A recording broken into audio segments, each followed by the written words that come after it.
إنما يعمر مساجد الله من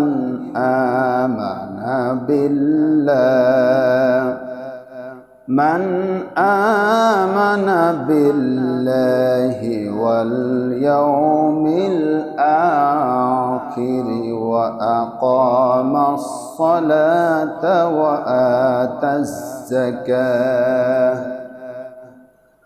وآتى الزكاة ولم يخش إلا الله فعسى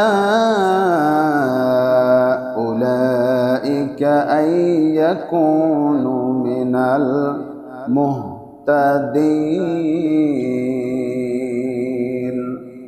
صدق الله العظيم. وقال رسول الله صلى الله عليه وسلم من بنى لله مسجدا بنى الله له مثله في الجنة رواه البخاري. إن الله وملائكته يصلون على النبي يا أيها الذين آمنوا صلوا عليه وسلموا تسليما اللهم صل عليه اللهم بارك عليه. পিছনে কি শোনা যায়? সাউন্ড কম মনে হচ্ছে কি?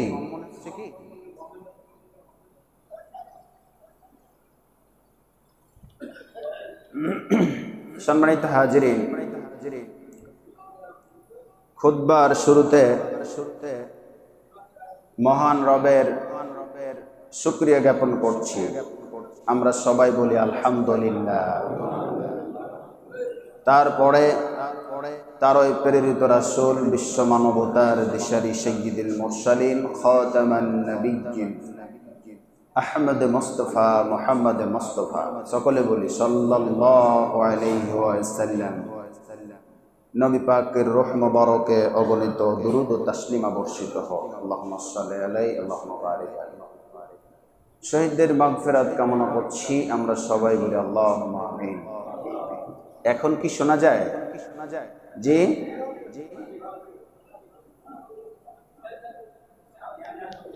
জি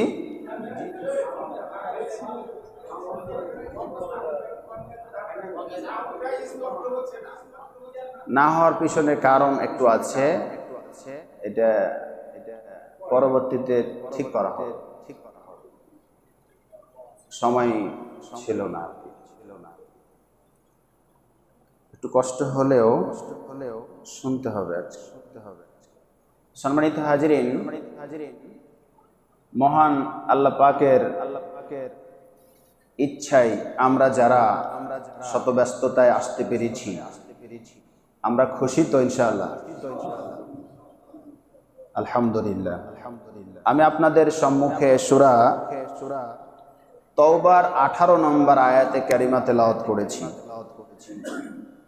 এই আয়াতটিতে মসজিদ কমিটির সদস্য যারা হবে তাদের কি কি বৈশিষ্ট্য গুণাবলী থাকা উচিত সে সম্পর্কে আলোচনা করা হয়েছে। আলহামদুলিল্লাহ বলেন। কি রব আমাদের! রান্নাঘর থেকে শুরু করে তামাম পৃথিবী পরিচালনা করার জন্য যা যা দরকার সব কোরআনে আল্লাহ খুলে খুলে বলেছেন। সুবহানাল্লাহ বলবেন না? একটা মসজিদ কিভাবে চালাবে, কারা চালাবে, তাদের বৈশিষ্ট্য কি, সেটাও আল্লাহ কোরআনে বলে দিয়েছেন।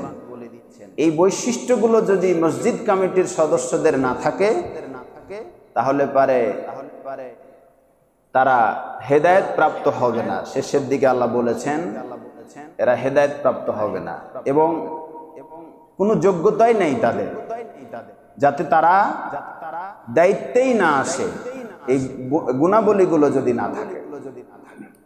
তা আমি আজকে পূর্বের বিষয়ের রিলেটেড কিছু কথা শুনবো, বলবো আমরা। সেক্ষেত্রে আমি আজকে যে তেলাওয়াত করেছি আয়াতটি, সে আয়াতের কারিমার অর্থটা বলে নেই।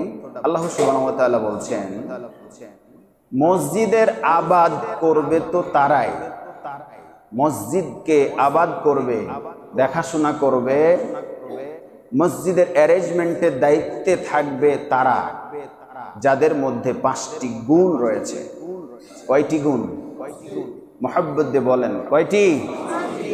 5টি গুণ যদি থাকে, যে 5টি গুণের কথা আল্লাহ কোরআনের সূরা তাওবার 18 নম্বর আয়াতে বলেছেন, এই গুণ 5টা যদি থাকে তাহলে মসজিদ কমিটির সদস্য হতে পারবে। নাম্বার 1, মান আমানা বিল্লাহ, 1 নম্বরে ঈমান আনতে হবে। কার প্রতি? এটা বিশ্বাসটা দৃঢ় হতে হবে।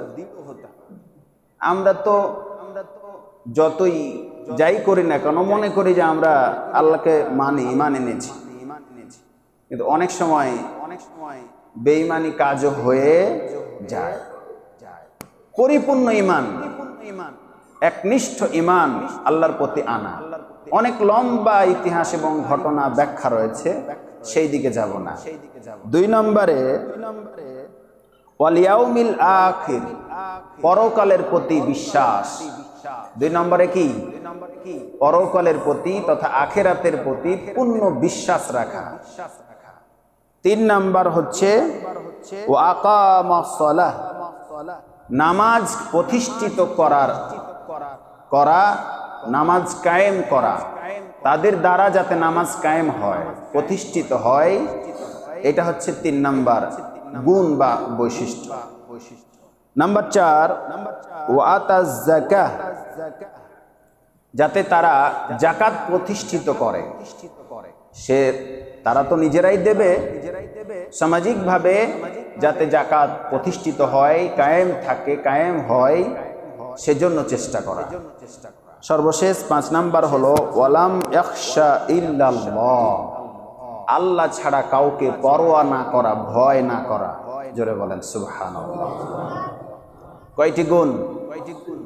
1 নম্বরে আল্লাহর প্রতি বিশ্বাস, 2 নম্বরে পরকালের প্রতি বিশ্বাস তথা আখিরাতের প্রতি বিশ্বাস, 3 নাম্বার হচ্ছে নামাজ কায়েম করা, প্রতিষ্ঠিত করা, 4 নাম্বার যাকাত কায়েম বা প্রতিষ্ঠিত করা, 5 নাম্বার আল্লাহ ছাড়া কাউকে পরোয়া না করা, ভয় না করা। আবারও বলেন সুবহানাল্লাহ। এই 5টি গুণ অর্জন করে যদি কেউ মসজিদ কমিটির সদস্য হয়, দায়িত্বে আসে, আল্লাহ সুবহানাহু ওয়া তাআলা গ্যারান্টি দিচ্ছেন। কি গ্যারান্টি? ফাআসা উলাইকা আইয়াকুনু মিনাল মুহতাদিন। জোরে বলেন আল্লাহু আকবার। এই 5টি গুণ যদি ওদের মধ্যে, কমিটির সদস্যদের মধ্যে থাকে, আল্লাহ পাক বলছেন তারা হেদায়েত প্রাপ্ত ব্যক্তিদের কাতারে শামিল হয়ে যাবে। আওয়াজ দিয়ে বলেন সুবহানাল্লাহ। চরমোহনপুর দক্ষিণপাড়া কেন্দ্রীয় জামে মসজিদের যারা কমিটির সভাপতি, সেক্রেটারি, বাইতুল মাল দেখাশোনা করে, এর বাইরে অ্যারেঞ্জমেন্ট যারা আছেন, সদস্যের নাম আছে, আল্লাহ পাক সবাইকে যেন এই 5টি গুণে গুণান্বিত হয়ে মসজিদ পরিচালনা করার তৌফিক যেন দান করেন। আমরা সবাই তাদের জন্য দোয়া করি, আমিন। আমরাও তাদেরকে সার্বিকভাবে সহযোগিতা করব, এই 5টি কাজ যেন তারা পালন করতে পারে ইনশাআল্লাহ। আল্লাহ যেন কবুল করেন, বলেন আমিন। সম্মানিত হাজিরিন, আপনারা নিশ্চয় জানেন গত 15-20 দিন ধরে মসজিদে অনেক গুরুত্বপূর্ণ একটি কাজ যেটি বাকি ছিল, দীর্ঘদিনের প্রত্যাশা এবং অনেক দিন পর যেটা করা হলো, মসজিদকে বিউটিফাই তথা সৌন্দর্য করা হলো বিভিন্ন রং দিয়ে। এটা আপনারা সবাই দেখেছি কিনা? কথা বলেন। এটা আমাদের কেমন লাগছে একটু বলেন তো মন থেকে। যারা চুপ আছি তাদের মনে ভালো লাগছে না, বলেন কেমন লাগছে? আলহামদুলিল্লাহ। এর জন্যই বললাম, একজন মুসলমানের জীবনের সর্বশ্রেষ্ঠ জায়গা হচ্ছে মসজিদ। হিন্দুদের জন্য মন্দির, খ্রিস্টানদের জন্য গির্জা, এক এক ধর্মের জন্য উপাসনালয় রয়েছে, কিন্তু তাদের উপাসনালয় আর আমাদের উপাসনালয় একই নয়। এটি মহান আল্লাহ পাকের স্বয়ং ঘর। এই ঘরকে যত বেশি ঘষা মাজা করা যাবে, যত বেশি সৌন্দর্য করা যাবে, জান্নাতের মধ্যে আপনার বাড়িটাও তত বেশি সুন্দর হবে। সুবহানাল্লাহ বলবেন না? এখন প্রশ্ন আসতে পারে, হুজুর এই মসজিদ তো আমি একাই বানাই নাই, গোটা গ্রামবাসী বানিয়েছি, কিংবা সরকারও অনেক সময় অনুদান থাকে, তাহলে এতগুলো মানুষকে কি জান্নাত প্রত্যেকটা দেবে? এরকম যাদের সন্দেহ আছে, আমি সন্দেহটা দূর করার জন্য যে হাদিসটি তেলাওয়াত করেছি সহিহ বুখারীর 450, মুসলিমের 533, তিরমিজির 318 নম্বর হাদিস। হাদিস খাঁটি, নির্ভেজাল, সহিহ। হাদিসটির ব্যাখ্যায় মুহাদ্দিসগণ বলেছেন, যদি কোনো ব্যক্তি একটা মসজিদে একটা ইট সামান্য, এখন বর্তমান বাজারে হয়তো 10 টাকা, এক সময় 3 টাকা, 5 টাকা, 7 টাকা হয়তো ছিল, ধরুন আপনার 10 টাকা সামর্থ্য আছে, এই 10 টাকা দিয়ে মাত্র একটা ইট দান করেছেন, এই ইটটি মসজিদে তথা আল্লাহর ঘরে দান করার কারণে, এর কারণেই আল্লাহ আপনার জন্য জান্নাতে ঘর বানাবেন। জোরে বলেন সুবহানাল্লাহ। 10 টাকা বেশি আমরা দান করতে পেরেছি কিনা? পেরেছি তো নাকি? আল্লাহ চাইলে আমাদের জন্য অবশ্যই বালাখানা বা জান্নাতে একটি ঘর বানাবেন, হাদিস দ্বারা প্রমাণিত। সম্মানিত হাজিরিন, আমি যেটা আপনাদের সম্মুখে বুঝাতে চাচ্ছি সেটি হলো, মসজিদ আমরা এজন্যই বেশি সৌন্দর্য করব যাতে আমরা ইবাদতের মধ্যে তৃপ্তি পাই, শান্তি পাই। যেই জায়গায় নোংরা জিনিস থাকে, অপরিষ্কার অপরিচ্ছন্ন থাকে, সেই জায়গায় যেতেও খারাপ লাগে, দেখতেও খারাপ লাগে। অনেক মোবারকবাদ জানাচ্ছি অত্র মসজিদের সদস্যদেরকে এবং মুসল্লিদেরকে, যাদের পরামর্শ, বুদ্ধি, বিবেক এবং অর্থনৈতিক সহযোগিতায় এতদূর পর্যন্ত মসজিদটা হয়েছে। সবার জন্য আল্লাহ পাক উত্তম একটি জাযা, পুরস্কার যেন নির্ধারণ করে রাখেন। বলেন আমিন। আমি আপনার কাছে যদি 10 দিন যাই, চাচা কিংবা ভাই, আমি গরিব মানুষ, আপনি আমাকে সহযোগিতা করেন। বিশেষ করে আমরা অনেক সময় দেখতে পাই, একই ফকির কিংবা দুর্বল ব্যক্তি, অভাবী ব্যক্তি যখন মসজিদে আসে, যদিও আমি বিরক্ত হই না, তবুও কেমন মনে হয়, বাংলাদেশে তো অনেক মসজিদ আছে, খালি এটাই তোমার চোখে সোজে। হয়তো মুখ ফুটে বলি না, কিন্তু তারপরও মন থেকে হয়তো ধারণা আসতে পারে। সম্মানিত হাজিরিন, আমি যেটা বুঝাতে চাচ্ছি সেটি হলো, আপনার কাছে আমি 10 দিন গেলে আপনি বিরক্ত হতে পারেন। একটা অভাবী, গরিব, দুঃখী মানুষ যদি বারবার একই মসজিদে আসে, মুসল্লি বিরক্তি হলেও হতে পারে, কিন্তু আমার আল্লাহ পাকের কাছে অনেক অভাব অনটন থাকার কারণে প্রত্যেক মুসল্লিকে একটা করে জান্নাত দিতে পারবেন না। এমনটা কি? বলেন, আল্লাহ পাকের কি অভাব আছে? না, কোনো অভাব নেই। তার কাছে কোনো অভাব নাই, অভাবের কোনো ছোঁয়াই নাই। সুবহানাল্লাহ, তা বলতে ইচ্ছে করে না? আল্লাহ পাকের শানে যখন কথা হচ্ছে, আল্লাহর কোনো অভাব নেই। তিনি কত ধনী, যা ব্যাখ্যা দিয়ে বোঝানো সম্ভব নয়।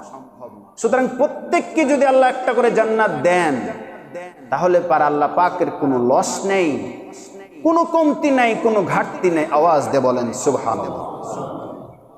এজন্য আমরা দেখতে পাচ্ছি মসজিদের তেমন ভারী কাজ সামনে খুব বেশি নেই বললেও চলে, যদিও এসি হয় নাই, কখন হবে জানি না, তবে সামনে ভারী কাজ নেই বললেই চলে। এই গত এই 1.5 বছরের মধ্যে আপনারা যথেষ্ট সহযোগিতা করেছেন। একটা পরিবারে কত খরচ হয় এই চিন্তা করে আপনি যদি এই মসজিদের যে কাজটি হলো, ব্যয়বহুল খরচ, সেইটার দিকে তাকিয়ে আপনার বাড়ির 5 জন 10 জন সদস্যের মধ্যে 10,000 20,000 মাসিক খরচ মনে করে এই মাসে কিংবা এই বছরের জন্য যদি মনে করেন যে মসজিদটাও আমার একটা পরিবারের সদস্য, এটা মনে করলে কি ভুল হবে? ক্ষতি হবে বলেন?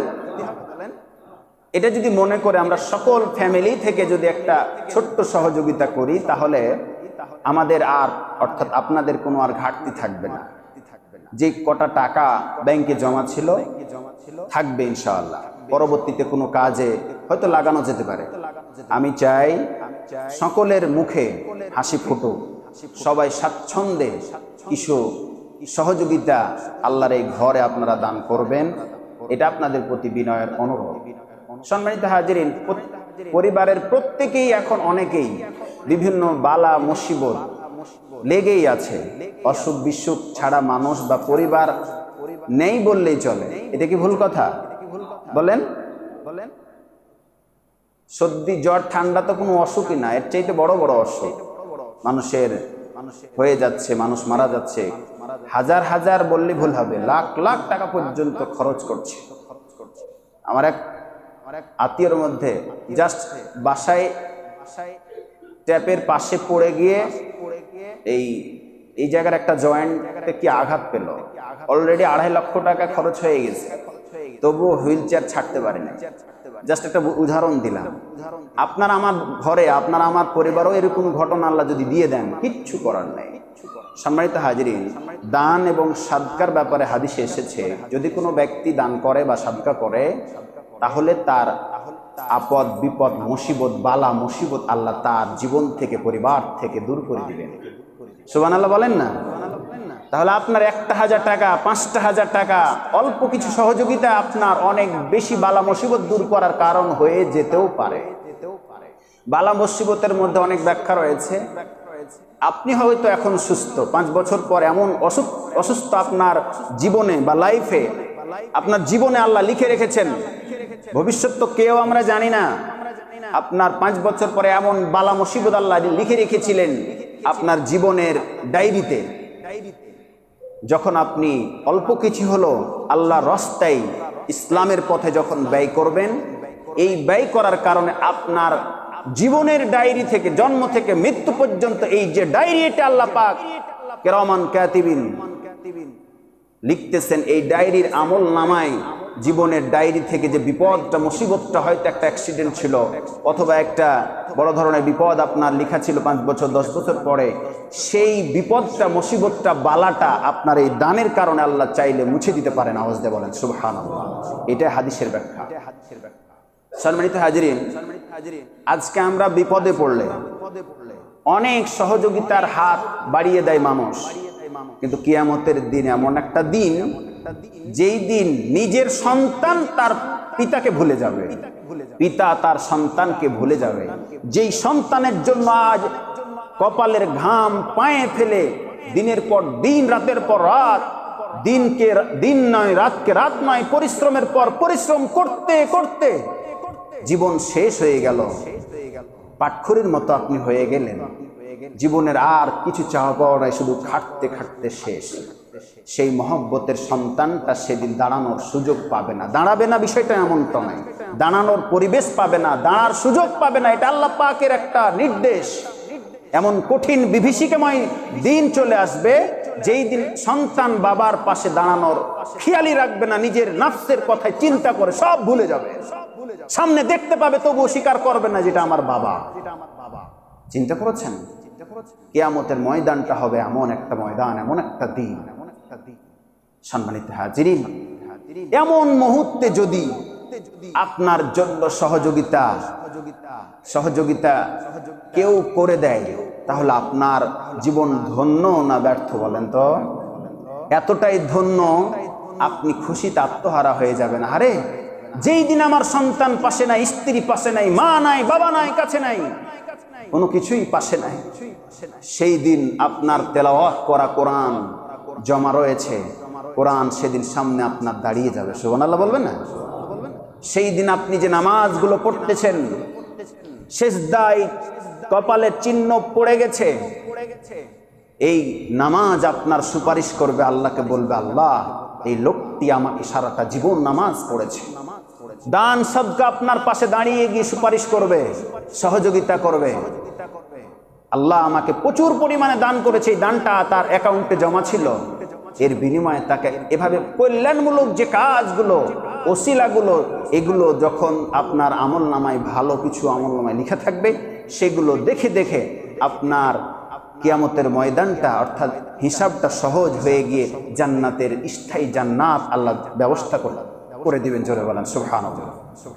সম্মানিত হাজিরিন, অনেক কথাই চিন্তা করে আমরা আপনাদের প্রতি জানি এখন আপনাদের হাতের অবস্থা খুব ভালো নয়, চাইলে একটু সময় নিয়ে হলেও আপনারা একটা মোটা অঙ্কের দান আপনারা করবেন আজকে ইনশাআল্লাহ। নামাজের পরে আপনারা কয়েকটা মিনিট বসবেন এবং পারস্পরিক সহযোগিতা করবেন, নাম লিখাবেন। মসজিদের রং বাবদ অনেক খরচ, আপনারা এই বিষয়টা একটু মনে রাখবেন। সম্মানিত হাজিরিন, আমি আপনাদের সম্মুখে দানের গুরুত্ব এমনি মৌখিক অনেক কথাই বললাম, যদিও কোরআন হাদিসের কিছু অর্থ বলেছি, একটু হাদিস কোরআনের দৃষ্টিতে দানের গুরুত্ব সম্পর্কে একটু বলব। সূরা বাকারার 261 নাম্বার আয়াত আল্লাহ পাক বলছেন, আপনি যে দানটা করবেন বা করেছেন সেই দানটা কত গুরুত্বপূর্ণ। সূরা বাকারা 261 নাম্বার আয়াত আল্লাহ পাক বলছেন, মাসালুল্লাযীনা ইউনফিকুনা আমওয়ালাহুম ফি সাবিলিল্লাহ। আল্লাহু আকবার। সম্মানিত হাজিরিন, যারা নিজেদের ধন সম্পদ আল্লাহর রাস্তায় খরচ করে তাদের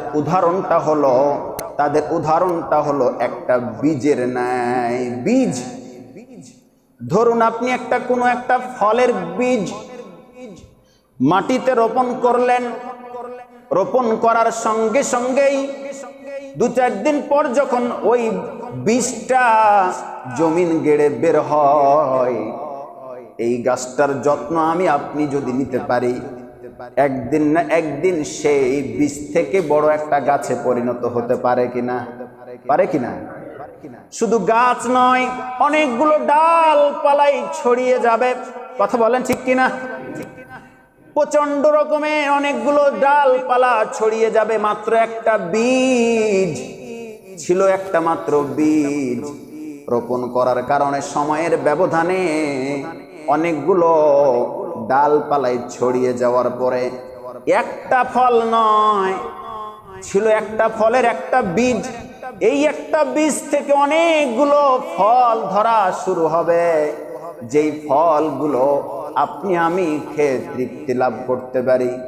আল্লাহর পাকের কোরআনুল কারীমের সূরা বাকারা 261 নম্বর আয়াত দ্বারা বোঝানো হয়েছে, যখন কেউ আল্লাহ রাস্তায় দান করে সেটা বীজের মতো হতে পারে। তার 1000 টাকা মাত্র দান, সেই দানটা শুধু 1000 থাকে না, এই 1000 টাকা বৃদ্ধি হতে হতে অনেকগুলো ডালপালা ছড়িয়ে দেয়। জোরে বলেন সুবহানাল্লাহ।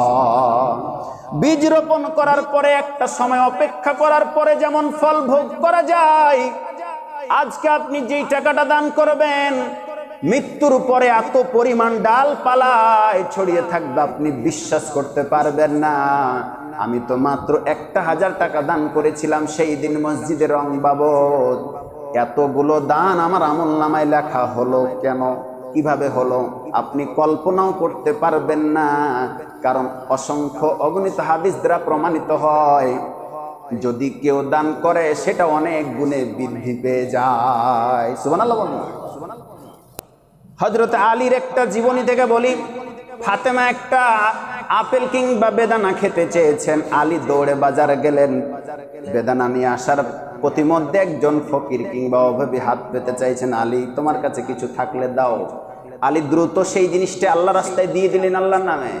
বাসায় গেলেন, মুখটা খুব বেশি হাসি খুশি নাই, একটা মাত্র বেদানা, টাকা পয়সা সম্পদ বেশি ছিল না, কিনে স্ত্রীকে দিব, অসুস্থ মানুষ, সেটাও আল্লাহ রাস্তায় দান করে দিলাম। লম্বা ঘটনা সংক্ষেপে বলতেছি। দরজার কিনারায় ফাতেমাকে ডেকে বলতেছে, ও আমার স্ত্রী, প্রিয়তমা স্ত্রী, দরজাটা খোলো। যে দেখতেছেন যে স্ত্রী বিছানায় ছটপট করতেছিল, সেই স্ত্রী উঠে দাঁড়িয়ে গিয়েছে। জোরে বলেন আল্লাহু আকবার। হযরত আলী বলতেছেন, ও ফাতিমা, কি ব্যাপার, তোমার অসুস্থতা কই? হযরত ফাতিমা বললেন, ওগো আমার কলিজার টুকরা, আমার স্বামী, যখন আপনি আল্লাহ রাস্তায় অভাবী ব্যক্তিটাকে বেদনাটা দিয়ে দেন, সঙ্গে সঙ্গে আমার সুস্থতা হয়ে যায়। সুবহানাল্লাহ। সম্মানিত হাজিরিন, এই মধ্যে স্বামী স্ত্রী গল্প করতেছে। পথিমধ্যে একজন সাহাবী যার নাম সালমান ফার্সি চলে এসেছেন। এসে বলতেছেন, আলী দরজা খুলো। হযরত আলীকে সালাম দিয়ে দরজা খুলতে বললেন। দরজা খোলার পরে বলতেছেন, আলী এই লাও পটলা ভর্তি একটা ব্যাগ, এই ব্যাগটা নবীজি সাল্লাল্লাহু আলাইহি সাল্লাম তোমার জন্য পাঠিয়েছে। নবীজি সাল্লাল্লাহু আলাইহি সাল্লাম পাঠিয়েছে শুনেই মাত্র হযরত আলী ব্যাগটা পটলাটা খুলে দেখতেছেন, 1 2 3 করতে করতে 9টা বেদানা। আল্লাহু আকবার বলেন। হযরত আলী বললেন, ভাই সালমান ফার্সি, এই বেদানা তো আমার নয়। কারণ এই বেদানা তো আমার নয়। কারণ কি? আপনার জন্যই তো আপনার নাম ধরে নবীজি পাঠাইছে। বলছে, না না না, এটা আমার নয়। কারণ আল্লাহ রাসূল বলেছেন, যদি কেউ আল্লাহ রাস্তায় 1 টাকা দান করে সেটা 10 গুণ বৃদ্ধি হয়। সুবহানাল্লাহ বলেন না? আমি একটা বেদানা আল্লাহ রাস্তায় দান করেছি, চাইল্ড পায়, যদি হাদিস সত্য হয় তাহলে 10টা পাওয়ার কথা, 9টা কেন? জোরে বলেন আল্লাহু আকবার। সম্মানিত হাজিরিন, সালমান ফার্সি বুঝে ফেলেছেন হযরত আলীর সামনে আর দেরি না করে তার চাদরের নিচে থাকা আর একটা বেদানা বের করে বলতেছেন, এখন কয়টা? 10টা। সালমান ফার্সি বললেন, ভাই আলী, ক্ষমা চাই, দোয়া চাই, আমি আপনাকে একটু টেস্ট করতে চাচ্ছিলাম। আসলে আপনি লোভী নাকি, পাওয়া মাত্র সেটা নিয়ে নেন নাকি, সেটা চিন্তার জন্য আপনাকে পরীক্ষা করছিলাম। আসলে নবীজি 10টাই দিয়েছে, শুধু আপনাকে টেস্ট করছিলাম যে লোভে আপনি 9টাই নিয়ে নিচ্ছেন নাকি। জোরে বলেন সুবহানাল্লাহ। এই ফলটা ছিল, কোন বর্ণনা আসছে এই ফলটা ছিল জান্নাতি ফল, যা জিবরাইল আলাইহিস সালাম নবীজিকে দিয়ে পাঠিয়েছিলেন। জোরে বলেন সুবহানাল্লাহ। সম্মানিত হাজিরিন, এজন্য একটা দিলে 10 গুণ দুনিয়াতেই লাভ করবেন, সাথে তো অসুস্থতা দূর হয়ে গেল। জোরে বলেন সুবহানাল্লাহ। আমাদের পরিবারে অনেক ছেলেদেরকে নিয়ে টেনশন আছে না নাই? আছে না নাই? অসুখ বিসুখ, ভালো পড়া পাচ্ছে না, ইত্যাদি ইত্যাদি অনেক দুঃখ কষ্ট রয়েছে। কেউ স্ত্রীকে নিয়ে পেরেশান, কেউ বাবাকে নিয়ে পেরেশান, কেউ সন্তানদেরকে নিয়ে পেরেশান, কেউ নিজেকে নিয়ে পেরেশান। কত আর ডাক্তার কবিরাজ দেখাবো? জীবনের শেষ, এত হাজার হাজার টাকা খরচ করে সুস্থতা লাভ করতে পারছি না। হতে পারে আপনার 1000 টাকা দান, যেটা লাখ লাখ কোটি কোটি টাকা, হাজার হাজার টাকার ওষুধের চাইতেও বেশি কাজ দিতে পারে। এরকম ব্যবস্থা আমার আল্লাহ করতে পারেন কিনা? সুবহানাল্লাহ। আল্লাহ কবুল করুক, বলেন আমিন। সম্মানিত হাজিরিন, মসজিদ এতটাই গুরুত্বপূর্ণ, যেই জায়গাতে আমরা 5 ওয়াক্ত নামাজ দৈনিক আদায় করি, ঠিক কিনা বলেন? এই নামাজ যতগুলো আল্লাহ ফরজ বিধান আছে তার মধ্যে শ্রেষ্ঠ ইবাদত হচ্ছে নামাজ। কাফের এবং মুশরিক, কাফের এবং মুমিনদের মধ্যে পার্থক্য হচ্ছে নামাজ। এই নামাজ আমরা মসজিদে আদায় করি। মসজিদ শব্দটি আরবি, যা কোরআনুল কারিমে খুঁজে খুঁজে 17 জায়গায় পেয়েছি। মসজিদ শব্দটা কোরআনুল কারিমে 17 জায়গায় পেয়েছি। মসজিদ শব্দের অর্থই হলো সেজদা জায়গা, সেজদা দেওয়ার জায়গা। সুবহানাল্লাহ বলেন। তবে পারিভাষিক সংজ্ঞায় ক্লিয়ার কথা বলা হয়েছে, এমন জায়গায় সেজদা দেওয়া যেখানে আল্লাহর সন্তুষ্ট, আল্লাহর নির্দেশ হুকুম থাকা চাই, ঠিক কিনা বলেন? অনেকে মাজারেও সেজদা দেয়, তার মানে সেটাও কি মসজিদ? না, ভুল বুঝবেন না। সেজদার জায়গা মানে হচ্ছে যেখানে আল্লাহর হুকুম রয়েছে। নামাজটা কার হুকুম? আল্লাহর হুকুমে আমরা সেজদা দেই। সুতরাং এই মসজিদ তথা সেজদার জায়গা হচ্ছে মসজিদ। যেই মসজিদকে আমরা যত বেশি সৌন্দর্য করব, খরচ করব, আল্লাহ পাক তত বেশি খুশি হবেন এবং জান্নাতের মধ্যে আপনার ঘর বেশি তত চকচক করবে ইনশাআল্লাহ।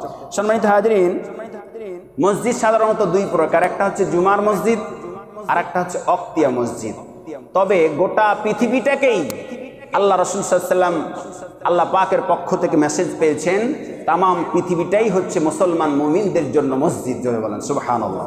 সময় হয়ে গেলেই, আপনি প্লেনে থাকেন, আপনি বিমানে থাকেন, হেলিকপ্টারে থাকেন, ট্রাকে থাকেন, বাসে থাকেন, ট্রেনে থাকেন, যেখানে থাকেন না কোনো, সময় হয়ে গেলে আপনাকে নামাজ পড়তে হবে। পুরো পৃথিবীটাই হচ্ছে মসজিদ আমাদের জন্য, মুসলমানদের জন্য, মুমিনদের জন্য আল্লাহ বানিয়ে দিয়েছেন।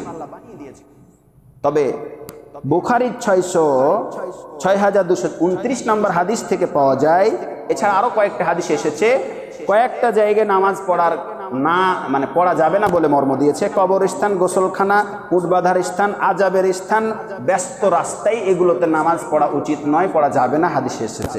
কারণ এগুলো আসলেই না পড়ার জায়গা, ঠিক কিনা বলেন? এগুলো না পড়ারই জায়গা।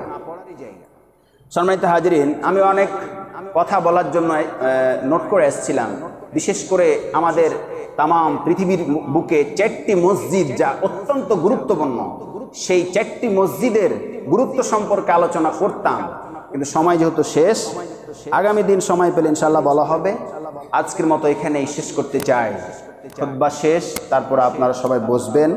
আমি আপনাদের সম্মুখে বাইতুল্লাহ, মসজিদে নববী, মসজিদুল আকসা, মসজিদে কুবা, এই 4টি মসজিদের গুরুত্ব সম্পর্কে কিছু কথা বলার চেষ্টা করছিলাম। সময় যেহেতু নাই, আমরা সেদিকে যাচ্ছি না। শুধু আপনাদেরকে এটুকু বলি, আল্লাহ পাক কিয়ামতের দিন অনেক ছোটখাটো যে আপনার আমার ওসিলাগুলো রয়েছে, যেমন মেরাজে নবীজি সাল্লাল্লাহু আলাইহি ওয়াসাল্লামকে দেখানো হয়েছে একটা ব্যক্তি তেমন ভারী কিছু করে নাই, তবুও সে নাজাত পাওয়ার ঘটনা ঘটেছে। যেমন ধরুন, রাস্তার উপরে একটা কষ্টদায়ক জিনিস ছিল, সে লোকটি পাপী, গুনাহগার, এত বেশি গুনাহগার, কিন্তু তার মনে হলো যে আরে এই রাস্তা দিয়ে তো মানুষ চলাচল করে, অনেকেই চলাচল করে, এই রাস্তার উপরে এই কষ্টদায়ক কাঁটা হোক বা কষ্টদায়ক জিনিস হোক, সেই জিনিসটা ছিল, সেটা সরিয়ে দিয়েছেন আল্লাহ পাক। এর রাসূল সাল্লাল্লাহু আলাইহি ওয়াসাল্লাম মেরাজে দেখে এসেছেন, ওই লোকটিকে আল্লাহ জান্নাত দিয়ে দিয়েছেন। সুবহানাল্লাহ বলেন, কত বেশি বড় কাজ! আল্লাহ দেখবেন আপনার নিয়তটা কি, কোন নিয়তে দান করছেন, কি করছেন। আর ছোট্ট একটা কাজ আপনার পরকালে নাজাত হয়ে জেলেও যেতে পারে। অতএব আসুন, গত সপ্তাহে না তার আগের সপ্তাহে বলতেছিলাম, একজন পতিতা নারী পিপাসার্ত কুকুরকে পানি পান করার জন্য তার গুনাহ মাফ হয়ে জান্নাতি হিসাবে ঘোষণা করেছে। চিন্তা করেছেন? এভাবে অনেক গুরুত্বপূর্ণ কাজটা মনে হয় ছোট, মনে হবে ছোট, কিন্তু আল্লাহ পাকের কাছে অনেক বড় এবং বেশি, যদি আপনার নিয়ত সহি থাকে। আল্লাহ আমাদের সহি নিয়তে সকল আল্লাহ পাকের সন্তুষ্টমূলক কাজগুলো করার তৌফিক আল্লাহ যেন দান করেন। আমরা সবাই বলি আল্লাহুম্মা আমিন।